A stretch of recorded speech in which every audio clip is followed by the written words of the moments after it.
Bonjour à toutes et à tous, c'est Gaël, on se retrouve dans une nouvelle vidéo et aujourd'hui, désolé si j'ai l'air fatigué, c'est juste que je me suis levé tôt exprès pour tourner cette vidéo et la monter pour qu'elle puisse sortir ce soir. Ça fait déjà 2 jours que Payback a eu lieu, donc voilà, je vais essayer de rattraper le temps perdu. Donc oui, aujourd'hui on se retrouve pour la review de WWE Payback. Je vais juste passer en revue les matchs du show, dire ce que j'en ai pensé et vous me direz en commentaire ce que vous avez pensé du show et on peut débattre ensemble. Alors oui, on est de retour dans ce fabuleux décor, hein. La période de rentrée oblige. Bon, je vous cache pas que c'est un peu le bordel derrière. Je ferai des efforts pour les prochaines vidéos, ne vous inquiétez pas. Avant qu'on commence, encore une fois, je voudrais vous remercier du succès que la chaîne va avoir. Au moment où je vous parle, on est à tout proche des 500 abonnés. C'est juste super en fait, merci beaucoup. La dernière vidéo, bon, a pas eu le même succès que les précédentes vidéos, ça c'est vrai.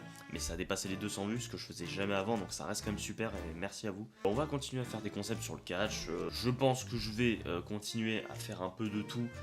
Sur la chaîne, mais restez majoritairement sur le catch de toute manière. N'hésitez pas à me donner des concepts qu'on pourrait faire en parlant de catch, ça pourrait être cool. Au-delà des hot takes, parce qu'on va pas faire que ça. Bon, WWE Payback en direct de Pittsburgh. On a commencé avec le Trish Stratus Becky Lynch. Alors déjà pour le show, j'avais pas des attentes énormes parce que c'est vrai qu'avec ce qui s'est passé récemment au niveau du catch, j'ai eu du mal à me remettre dedans et à suivre vraiment sérieusement les storylines. Mais en tout cas, une chose est sûre, c'est que j'avais aucune hype pour Trish Stratus contre Becky Lynch parce que la rivalité me saoulait, je la trouvais pas intéressante. Mais putain, c'était un très bon choix d'opener. J'ai l'impression que ce match a surpris tout le monde. Alors déjà, en plus, c'était un steel cage match, donc en plus de ça, c'est une stipulation dont je suis pas particulièrement fan en général. Mais ce match a clairement dépassé les attentes. J'ai trouvé Trish Stratus très très intéressante athlétiquement parlant. Becky Lynch, bon, toujours égale à elle-même. On a eu des bons spots, on a eu du bon catch, des enchaînements. On a commencé avec un classique des claquages contre la cage, il y a eu des belles souplexes de Becky Lynch. On a eu des bagarres en haut de la cage au moment où on cherchait à s'évader. On a même eu des chants This is awesome de la part du public. D'ailleurs, on va parler vite fait du public, mais en fait, le problème, c'est que le public, dès que t'as goûté aux foules étrangères, bah t'as l'impression qu'aux États-Unis c'est super chiant et qu'il se passe rien. Est-ce que c'est les micros qui étaient particuliers? Est-ce que c'est moi? Est-ce que c'est vraiment la foule qui était pas ouf? J'ai trouvé que par moments ça manquait un peu d'investissement de la part de la foule. Mais il y a eu quand même. C'était pas non plus mort. Hein. Donc du coup on a un moment où Zoe Stark intervient, bien entendu. Il y avait Becky Lynch qui était en train d'essayer de s'évader par en haut. Trish Stratus allait prendre la porte, Becky Lynch l'a vu, elle est débarquée. Puis du coup il y a eu ce moment où Zoe Stark est tirée, Trish Stratus vers l'extérieur, Becky Lynch vers l'intérieur. Puis au bout d'un moment elle a claqué la cage contre Becky Lynch, Zoe Stark. Elle a cassé le tombé que Becky Lynch faisait sur Trish Stratus à un moment. Puis finalement Becky Lynch va s'en sortir, Manhandle Slam sur Zoe Stark, Manhandle Slam depuis la 3ème corde sur Trish Stratus. 1, 2, 3, victoire de Becky Lynch. C'était très très cool, très bonne surprise. L'un des matchs de la soirée, je pense. Vraiment, j'avais aucune attente sur ce match et franchement, j'ai kiffé. Je regrette pas du tout d'avoir regardé. Et ça m'a déjà mis dans un bon mood. Mais c'est pas fini parce que l'aftermatch, Trish Stratus, elle est pas contente. Zoe Stark, elle l'a pas suffisamment aidé, elle lui a pas permis de gagner. Zoe Stark, elle en a marre. Lui met son finisher, je sais pas du tout comment ça s'appelle. Le split de Zoe Stark et Trish Stratus. Est-ce que ça veut dire que c'en est fini pour Trish Stratus? Est-ce que ça veut dire qu'on va essayer de construire un match entre les deux? En tout cas, Zoe Stark, ça l'a aidé à la propulser. Trish Stratus, ça fait quand même un bon run, quoi qu'il arrive. Et merci à elle, hein. Elle a quand même permis à Zoe Stark de se mettre en lumière, justement, et de bien figurer dans le main roster à ses débuts. Après ce super match, on a eu John Cena qui est arrivé en tant que host. Donc John Cena fait sa petite promo de bienvenue. Et alors j'avais pas vu, apparemment ça avait été annoncé avant, en gros, il annonce qu'il veut être le guest referee, l'arbitre spécial du match LA Knight contre le Miz. Déjà, ça, c'était super. Et puis le Miz est arrivé et c'était encore mieux. Ils ont fait une promo super où John Cena, en gros, il demandait des conseils au Miz pour être un bon host parce que le Miz, bah oui, il a l'expérience. Donc le Miz, il va le clasher un petit peu. Donc notamment quand on demande de jouer dans le film Barbie, tu refuses. Il lui a parlé aussi du fait d'être investi, tout ça. John Cena dit du coup faut que je sois arbitre spécial, tout ça. Bon bref, les Knight arrive. On a commencé le match, le Miz était un peu fuyard au début, il fuyait le combat. Mais finalement, il va quand même revenir dans le match pour avoir un bon combat d'un peu plus de 10 minutes, je pense. Et le public était à fond derrière LA Knight. À chaque coup, chaque truc que LA Knight faisait, c'était yeah, yeah dans le public. C'était trop bien, vraiment. In-ring, c'était pas fantastique, c'était resté très très basique. On sait que c'est pas des catcheurs qui font des grosses dingueries. Et j'ai kiffé, la foule a tout fait. John Cena était super aussi, il prenait son rôle d'arbitre un peu trop à cœur. Et par exemple, il y avait des moments où les deux se frappaient dans les cordes. Et au bout d'un compte de 5 de l'arbitre, Faut arrêter. Et John Cena, au bout du compte, après le compte de 4, il les poussait comme pas permis. Et le Miz et LA Knight, ils aimaient pas trop. Tu sentais que la tension montait entre John Cena et les trois. À un moment, je me suis dit, il nous faut un triple menace. À un moment pendant le match, je me suis dit, mais donnez-nous un triple menace entre les trois, quoi. On a eu des petits enchaînements sympas. Il y a eu ce spinning DDT d'LA Knight qui était très très joli. C'était assez surprenant. D'ailleurs, le Miz, je l'ai trouvé vachement crédible dans ce match.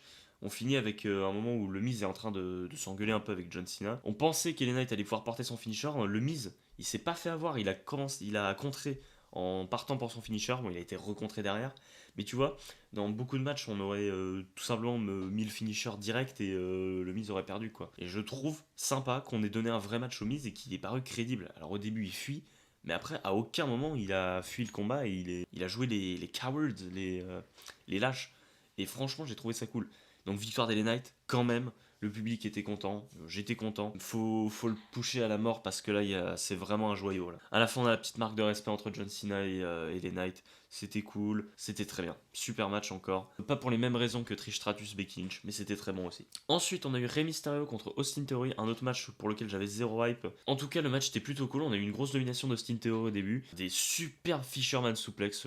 Alors, bon, il y en a beaucoup qui portent des superbes Fisherman suplex, mais je sais pas, j'étais de bonne humeur hier et tout était super pour moi. Du coup, il impose son rythme, il va dominer la première partie du combat, comme souvent avec Rey Mysterio d'ailleurs. Il va même essayer d'arracher le masque de Rey Mysterio à un moment. Le public était pas hyper investi, hein. Même pour Rey Mysterio, je trouve, là, il y avait pas une grosse réaction aux entrées déjà. Bon, finalement, victoire de Rey Mysterio en roll-up, un peu, il me semble un peu comme il l'avait fait pour remporter le titre des mains d'Austin Theory à SmackDown. Je repense quand même à un certain spot, il y avait ce spot d'échange de dropkick qui était sympa. Oui, il y a un moment où Rey il porte le 619, il part pour le splash après avoir porté le 619, et Theory a levé ses jambes, attrapé Rey Mysterio pour je sais plus trop ce qu'il a fait, mais c'était plutôt sympa. Il y avait des rumeurs comme quoi on parlait d'un talent de WWE qui pourrait potentiellement faire un face turn. Il y a des chances que ce soit Austin Theory. Est-ce qu'on va l'envoyer avec Grayson Waller plutôt? Est-ce qu'on va le faire tourner face? Je sais pas. J'espère qu'on va faire quelque chose avec Austin Theory parce que j'aime trop ce catcher et donc c'était cool. Voilà, j'ai bien aimé encore. Bon match. Ensuite, on va passer à certainement le match que j'ai préféré, peut-être un de mes matchs préférés de l'année. J'ai pas peur de le dire, vraiment c'était trop bien. J'ai kiffé chaque seconde de ce match. Kevin Owens et Sami Zayn défendaient les championnats par équipe contre Damian Priest et Finn Balor. C'était génial. Ah oui, attends, oui, c'était un Pittsburgh Steel City Street Fight match. Bon, un street fight. La dernière fois qu'on a eu un street fight à la WWE, c'était vraiment sympa, j'avais beaucoup kiffé. Et il y avait un de ces 4 gars qui était impliqué. Bon, du coup, on a eu des chaises, on a eu des kendo sticks. Il y a eu un moment, Finn Balor qui a sorti une espèce de drapeau des Penguins Pittsburgh, de l'équipe de hockey sur glace. On a eu un hommage plutôt sympa de Kevin Owens à Terry Funk, avec un t-shirt arborant le visage du regretté Terry Funk, malheureusement. Et on a eu un match extrême, vraiment c'était cool. Il y a eu ce moment sympa où Finn Balor était dans une poubelle. Et Kevin Owens et Sami Zayn se faisaient des passes avec des kendo sticks avec. Donc on a eu une bonne domination de Kevin Owens et de Sami Zayn. Il y a eu un moment où Damian Priest a fait un petit comeback. A fait le comeback qui a permis au Judgment Day de reprendre le dessus. On voit que contrairement à ce qu'on nous a montré avec les tensions entre Damian Priest et Finn Balor, le Judgment Day a bien travaillé ensemble. Il n'y a eu aucune engueulade, aucun couac. Ça a vraiment travaillé en équipe et c'était très beau à voir. On allait se battre dans la foule et c'est à ce moment-là que Dominic Mysterio va intervenir pour casser un peu la gueule de Kevin Owens et Sami Zayn. Et là on va avoir un focus sur les trois qui disent ouais on va être champion tout ça pour que Kevin Owens et Sami Zayn sortent de l'écran et qu'on ait ce plan qui est certainement mon préféré de la soirée. Kevin Owens et Sami Zayn le plan était fantastique vraiment où ils se relèvent. Et ils sont avec des crosses de hockey, avec le maillot des Penguins de Pittsburgh. C'était génial. Kevin Owens en sang d'ailleurs. Ça a rendu le match encore plus spécial. Mais je trouve qu'il y avait une dimension assez surréaliste. T'as Kevin Owens en sang et t'as une image très fun. Le match a pris une tournure très particulière à ce moment-là. Et j'ai trop kiffé ce moment-là. Kevin Owens va mettre une Swanton Bomb depuis le haut de... pas trop comment on pourrait dire, d'une estrade ou je sais pas trop quoi, sur Dominic Mysterio à travers une table. Vers la fin, il y a Owens qui met un stunner à Damian Priest, ça enchaîne avec un Halo the Kick de Sami Zayn. Je me suis dit, on peut pas finir sans qu'il y ait JD McDonough qui intervienne. Ça a été le cas, il a tiré Sami Zayn, je crois, lors du tombé. On a eu un pop-up powerbomb de Kevin Owens sur JD McDonough sur la table des commentateurs. D'ailleurs, la table des commentateurs, elle a pris quelques pètes, mais elle est pas tombée. C'est surprenant. Rhea Ripley qui est intervenu, qui a mis une spear à Kevin Owens à travers la barricade. Et puis Sami Zayn, quand on pensait qu'il allait gagner le match, après le Hell of a Kick sur Finn Balor, oui. Dominic Mysterio, un gros coup de mallette, et Finn Balor retourne le tomber. 1, 2, 3, nouveau champion par équipe. J'étais trop content. Le match était incroyable. Vraiment, je veux aller voir ce match à tout prix. C'était peut-être pas le même niveau en termes d'engouement que l'époque Attitude Era avec la division par équipe de l'époque. Il y avait des petites vibes d'Edge Christian, Dudley Boys, Hardy Boys. Vraiment, c'est, je pense, mon match de la soirée. Bon, on a continué avec un peu de légèreté après les quelques pubs.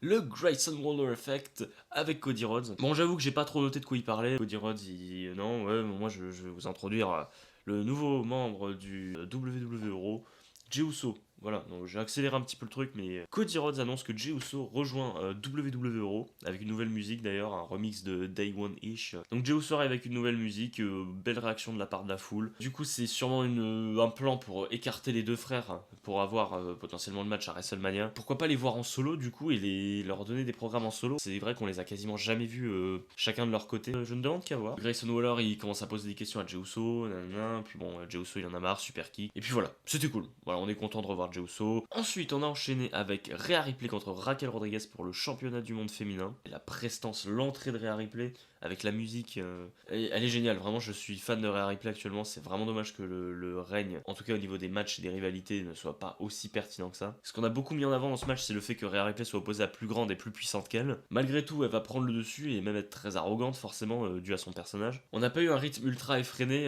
normal avec les deux gabarits qu'on avait. Ça s'est mis quand même des gros coups, le selling était assez bon. On a quand même eu un petit soutien populaire de Raquel Rodriguez, on a entendu des Let's Go Raquel dans le public. Franchement, le match n'était pas une grosse dinguerie, mais j'ai trouvé ça sympa dans le registre d'opposition de deux brutes en quelque sorte. On a eu Dominic Mysterio, Dirty Dom, qui est arrivé pour prendre un finish de Raquel Rodriguez, mais qui a permis à Rhea Ripley de porter son Riptide juste après et de remporter le match. Bon, pas le match de l'année, pas le match de la soirée, peut-être ça reste correct, mais il faut réveiller ce public en fait. Faut que John Cena il soit guest référé à chaque match pour ça ou quoi. Le public était vraiment endormi par moment. Ensuite, juste avant le main event, nous avons eu John Cena en intervieweur. C'était superbe, vraiment. C'est avec le petit nœud pape, le petit costume et tout. On a vu John Cena 2-3 fois, mais c'était largement suffisant. Mais quel régal, quel régal. Donc, du coup, il interview Damien Priest et Finn Balor. Il confirme que oui, le Judgment Day est une famille. Le truc qui m'a fait rire, c'est à la fin Damien Priest qui fait un petit compliment à John Cena et John Cena qui est un peu ému. Il est trop content de pouvoir bien faire son taf en tant que host. Et j'ai trouvé ça très bien, c'était très marrant. Un petit peu de légèreté avant de passer au gros match de la soirée. Shinsuke Nakamura contre Seth freaking Rollins pour le championnat du monde poids lourd. Malheureusement, j'ai pas trop suivi la rivalité, mais j'ai vu les promos clips. C'était incroyable, vraiment. Et la storyline, du coup, qui était vraiment cool, avec des promos superbes de Shinsuke Nakamura en japonais, qui parlait du dos de Seth Rollins, qui est blessé en bas du dos avec des fractures lombaires, je crois. Ou je vais dire de la merde, je suis pas médecin. Mais voilà, déjà, on a très envie de voir le match. Seth Rollins rentre en premier. Il réveille le public, les wow. La bataille des wow d'ailleurs, parce que ça chante aussi pour Shinsuke Nakamura quand il rentre. Et alors, ce que j'ai kiffé avant le début du match, c'est avant l'entrée de Shinsuke Nakamura qui m'a presque donné envie de voir Shinsuke Nakamura gagner le match. C'est la petite animation, la petite vidéo en style un peu manga. Genre, oui, Seth Rollins c'était un champion combatif, mais un jour, le terrible Shinsuke Nakamura, le diabolique Shinsuke Nakamura, lui détruit le dos et bref. C'était vraiment stylé. Puis entrée de Shinsuke Nakamura, très belle tenue pour l'entrée. Donc du coup le match commence, on a eu un gros focus sur le dos de Seth Rollins. Forcément il y a eu ce petit moment assez marrant. Ils étaient bloqués dans les cordes un peu, je crois que Rollins bloquait Nakamura. Et t'as vu Nakamura qui a lancé un regard un peu comme un peu gros psychopathe et regardait le bas du dos de Seth Rollins, il a fait des petites caresses et tout. C'était très marrant. J'ai trouvé, il a bien joué son rôle de psychopathe, ouais, exactement. Les expressions faciales de Nakamura, c'est toujours un régal, c'est super. En plus de son talent in-ring, au niveau expression faciale, il est très bon. Donc du coup, on a eu des bons enchaînements, forcément, ça tend à du bon catch entre ces deux-là. On a un public qui est pas complètement rangé derrière cette Rollins. De voir que Nakamura n'était pas laissé sur le côté, c'est vrai qu'il y a quelques mois, il était encore au fin fond de la mid-card, il a été absent pendant quelques temps. Puis là, il revient, il est déjà remis sur le devant de la scène, il a déjà la popularité, et ce qu'il faut quoi. J'espère que Nakamura va rester longtemps dans le main event. J'espère qu'on aura une revanche entre les deux. Et que Nakamura il ira rechercher des titres, il ira rechercher des grosses storylines. Et on finit avec un espèce d'enchaînement, Rollins qui sort son stomp un peu de nulle part et qui va remporter le match. Victoire de Seth Rollins qui conserve le titre. Je regardais la vidéo du Great One de sa review de Payback, ce qu'il disait c'est que Rollins a gagné, mais il était pas loin de perdre, tu vois. Et c'est ça qui va nous faire qu'on pourra avoir une revanche entre les deux. Parce que tu vois, à la fin du match, bon, Rollins il est cabossé du dos, tout ça. Nakamura il est debout. Il est le premier à se relever, il est debout à l'extérieur du ring, complètement dégoûté. Je dis pas non à une revanche à Fastlane ou je sais pas quand, faites-la quand vous voulez. C'était un très bon match, une belle bataille. J'avoue que j'étais moins focus après tous les matchs qu'on a eu parce que c'était un super show. Vraiment, c'était un super show. Mais c'était sympa. Ça a duré un peu plus de 20 minutes, je pense. Ça conclut ce Payback qui était vraiment un super show. J'ai kiffé. Je pense vraiment que si on avait eu un public british, un public puertoricain ou je ne sais quoi, un canadien, je sais pas vraiment, on aurait eu peut-être l'un des shows de l'année. Vraiment. Vraiment, le seul défaut que je retiens, c'est la foule qui a pas été parfaitement investie. Et c'est un peu dommage, franchement. Mais sinon, il n'y a aucun match que j'ai pas aimé en fait. J'ai vraiment kiffé ce show. Mon match de la soirée, mon match préféré, un de mes matchs préférés de l'année, je vais le répéter, c'est le Street Fight pour les championnats par équipe. C'était incroyable, foncez. Et foncez voir le show en vrai, au global, si vous avez l'occasion de le voir. Vraiment allez-y, c'était vraiment super. N'hésitez pas à me dire ceux qui ont vu le show, ce que vous en avez pensé dans les commentaires. Mettez des likes. Voilà. Bon courage à tous ceux qui font leur rentrée. Je sais que c'est pas facile, c'est une période un peu compliquée. Donc oui, mettez des likes, dites-moi ce que vous avez pensé de Payback dans les commentaires. Dites-moi ce que vous aimeriez voir sur la chaîne prochainement, des concepts autour du catch, tout ça. Et abonnez-vous en masse, hein. On n'est pas loin des 500 abonnés, donc si on pouvait passer les 500 abonnés avec cette vidéo, je vous fais confiance. On passe les 500 abonnés avec cette vidéo, il en manque 7. Vous pouvez le faire, non? Bah du coup, on en a fini avec cette vidéo. On se retrouve dans de prochaines vidéos. C'était Gay. Arrivederci.